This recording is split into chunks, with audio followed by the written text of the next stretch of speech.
আছে যেই নেতা সমাজ এবং রাষ্ট্রে ন্যায় ইনসাফ প্রতিষ্ঠা করতে চায়, আগামী 12 তারিখ সেই নেতাকে আমরা বিজয় করতে চাই।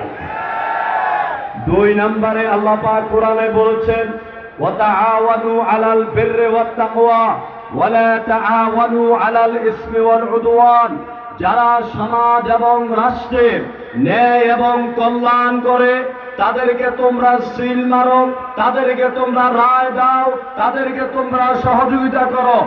আর যারা সমাজে বিশৃঙ্খলা সৃষ্টি করে, যারা নির্বাচিত হওয়ার আগে বলে মা বোনদের ছায়া খুলে ফেলবে, যেই সব নেতারা দেশ সম্পর্কে কোনো অভিজ্ঞতা নাই, তারা যখন নেতৃত্ব দিতে আসে চাঁদাবাজি এবং সন্ত্রাসীর উপরে তাদের দলকে প্রতিষ্ঠিত করতে চায়, আল্লাহ পাক বলছেন তোমরা ওই সমস্ত নেতাদেরকে রায় দেবে না।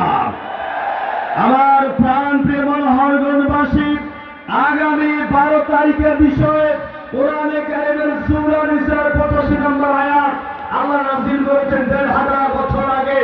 যারা ভালো কাজে সহযোগিতা করবে তারা ভালো অংশ পাবে, যারা অকল্যাণ কাজে সহযোগিতা করবে তারা অকল্যাণ অংশ পাবে। পরিশেষে আমি আপনাদের কাছে জিজ্ঞেস করতে চাই, বাংলাদেশ এমন একটা দেশ করতে চাই, আমরা আর কোনো চাঁদাবাজারে দেশ তুলে দিতে চাই না। রাজি আছেন কিনা?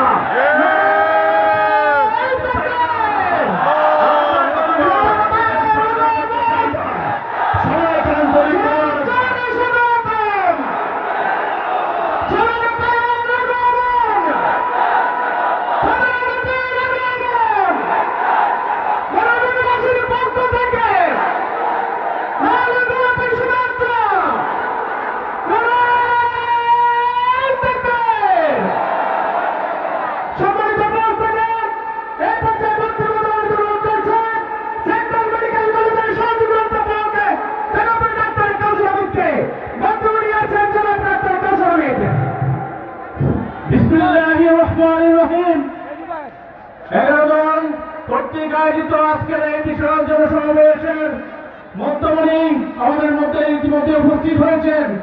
আমরা তাকে করদানের মাধ্যমে শুভেচ্ছা জানাই। সংগ্রামী